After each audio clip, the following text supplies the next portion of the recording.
আজকে সকালে বাড়িগ্রাম চেরাগি বাজার থেকে একটা মানুষে এই বাইটারে কিছু পাবলিকে ধরিয়ে দিছেন তে একটা অসামাজিক কাজও পাইছেন তারে।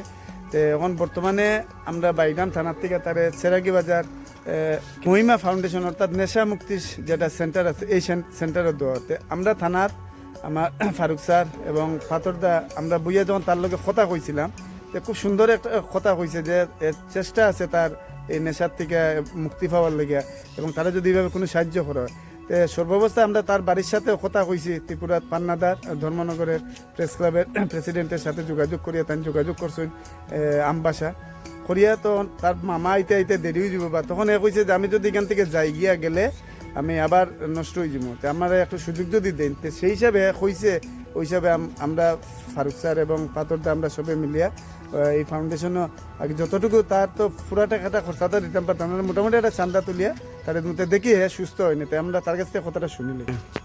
নমস্কার, আমার নাম সৌরভ সাহা, আমার বাড়ি ত্রিপুরা আমবাসা। তো আমি বিগত 6 বছর ধরে আমি ড্রাগস এডিক্টেড। আমার বড় ভাই আমার এই লাইনে নিয়ে এসেছিল। তো খুবই চেষ্টা করতেছিলাম বাইরেবার, কিন্তু সঠিক রাস্তা বা সঠিক না পাইবার কারণে আমি সুস্থ হইতে পারতেছি না।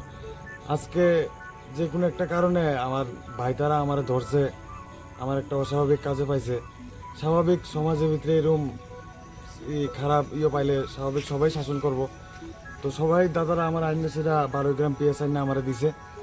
দিবার পরে স্যারতারার সাথে আমি কথাবার্তা কইছি, স্যারতারা আমার ছাইরা দিতে চাইছিল, কিন্তু স্যারতারার কাছে আমি আমার মনের কথাগুলো সব কিছু শেয়ার করছি। শেয়ার করবার পরে তারা আমার কইছে একটা ঠিক আছে, তুমি যেহেতু সুস্থ হইতে চাইতেছো আমরা সবাই মিললে তোমার একটা সুযোগ দিব, যদি পারো তুমি তোমার চেষ্টা দিয়ে সেটা তুমি একটা নতুন জীবন যদি ফিরা পাও তাহলে আমরা খুবই ভালো লাগবো। তো ওই স্যারতারা আছে সবাই মিলে আমার সহযোগিতা করতেছে, প্লাস তাহলে আমার আজকে মহিমা ফাউন্ডেশনের হাতে উঠে দিতেছে। দেখা যাক কি হয়। আমরা তার এই যে একে মানসিকতায় যে সুস্থ হওয়ার চেষ্টা করে বা একে সব অবস্থায় এই ধরনের নেশার থেকে যে মুক্তি পাইতো, যাই হোক আপনারা সবাই আশীর্বাদ করবা, এবং তারে আমরা কইছি 1 মাস থাকুক, 1 মাস তাকে যদি ভালো লাগে তার থাকবার নাইলে আমরা গার্জিয়ান রেখে শুনতে দিলেন। তো যাই হোক আমরা মহিমা ফাউন্ডেশনের যারা কর্ণধার আছেন তারাও আইসুন, এবং তার সাথে কথা কই আমরা দিয়াতে অসংখ্য ধন্যবাদ আপনারা। তখন তারে এই আমরা গাড়ি তুলিয়া দেওয়ার। তো যাই হোক এই ধরনের যে পুলিশে বাইরাম পুলিশ ফাঁড়ির যারা দায়িত্বে আছেন পাথরদা হন ফারুক স্যার যথেষ্ট আর কি আগে ভাল লাগছে আমারও ঢাকাই আনছেন।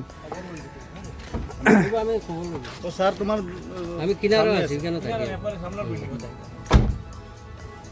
দিয়া পাইলে সান্তান করিয়া সুন্দর করিয়া পাইলে খাওয়া দাওয়া করিয়া। আচ্ছা আমি আমি একটা আমি আমি আমি আমি খাবার দেবো ওই আমরা যাইমু। তো যাই হোক তারে আমরা শেষ পর্যন্ত এই তারে বিদায় দিচ্ছি, এবং সবার কাছে আশীর্বাদ চাইমু আর কি, যে আশীর্বাদ করতে যে সুস্থ হইতো। আর আমি একটা জিনিস কই আর, যে আমরা অনেক সময় পুলিশে বিভিন্ন সময় সাহায্য করি না, কিন্তু বাস্তবে তারা আমরা সোসাইটির লেগে করে, কিন্তু আমরা তো হেল্প করি না। এটা আমরা নৈতিক দায়িত্ব হিসাবে আমরা এইসব জিনিসও আগে আগবাড়িয়ে আইতাম, এটাই আর কি। তো যাই সবাই সুস্থ থাকুন, ভালো থাকুন, এটাই।